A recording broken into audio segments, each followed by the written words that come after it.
Bienvenue à l'alpage de Véran à Salanches. Ici, à 1600 mètres d'altitude, les anciennes installations et les bâtiments beaucoup plus modernes s'intègrent parfaitement dans le paysage. Et grâce à un plan de rénovation et de requalification de l'alpage, c'est un pan du patrimoine salanchard qui a été remis au goût du jour. Car depuis les années 60, l'activité laitière avec transformation fromagère était en sommeil. Ils sont aujourd'hui 3 associés à gérer le GAEC du Mont-Fleury pour fabriquer de l'abondance et de l'atome.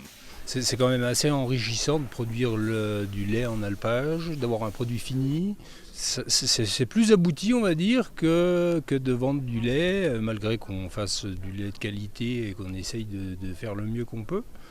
Mais ici, du coup, on a un fromage fini et prêt à consommer, donc c'est quand même plus intéressant. C'est l'association foncière pastorale de Salanches-Cordon qui est à l'origine de cette rénovation. La ville de Salanches, le Conseil Savoie-Mont-Blanc, la région Haut-Rhin et le département de la Haute-Savoie ont également financé ces aménagements, d'un coût total de plus de 642 000 €. Les politiques du département regardent l'agriculture et la qualité agricole ne font que se confirmer. Et aujourd'hui, à travers les plans territoriaux espaces naturels sensibles, dont nous avons doublé les crédits en 5 ans, eh bien, nous avons une nouvelle façon d'intervenir pour que vive la montagne, tout simplement. Et c'est une façon de lutter aussi contre la difficulté de mobiliser le terrain dans la vallée.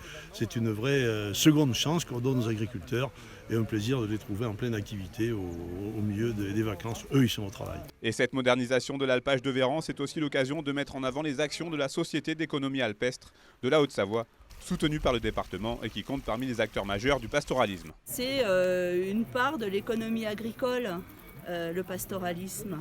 Et aujourd'hui, avec les changements climatiques et la pression foncière que l'on trouve dans nos vallées, il est primordial d'assurer de pouvoir réutiliser, enfin, de continuer à utiliser les alpages parce que beaucoup sont évidemment exploités chaque année, mais d'en réhabiliter tous ceux que l'on peut réhabiliter, de le faire. Le Pays du Mont-Blanc compte aujourd'hui 234 unités pastorales, dont une cinquantaine d'ateliers de transformation laitière, comme l'alpage de Véran. Le tout sur plus de 12 700 hectares.